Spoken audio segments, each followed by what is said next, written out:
అక్కడ మద్దతు వార్త ఇంత పెద్దది ఉంటుండే, కానీ ఆ మీదున్న వార్త మాత్రం టీఆర్టీయూ తెలంగాణది, అది మీదే, అది హర్షన్న తర్వాత మీరు అందించినటువంటి రైట్. ఇది మీ మద్దతు వరకు. మీరంతా కష్టపడ్డారు, గెలిపించినారు, మీ శ్రమ ఉంది, ఈ విజయంలో మీ పాత్ర ఉంది, అది మరువలేంది. అయితే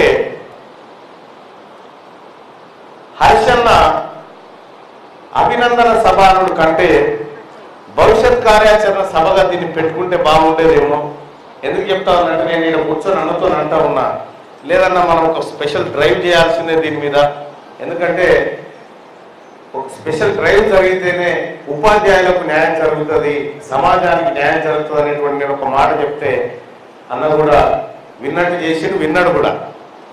కానీ ఒకటి గుర్తుపెట్టుకోండి ఉపాధ్యాయ సోదరులారా, మీరు నిరుద్యోగుల పక్షాన కూడా ఉండాలా.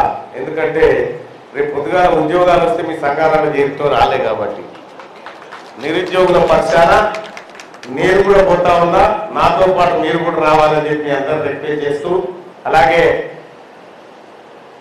టీచర్లకు సంబంధించి రాష్ట్ర ప్రభుత్వం మీ అందరూ ఇప్పుడే చెప్పారు, అక్కడ నేను గెలుపు పత్రం తీసుకోవడం, ఇక్కడ మీకు ఇచ్చినటువంటి హామీలు ఒకటి నెరవేర్చేటువంటి కార్యక్రమానికి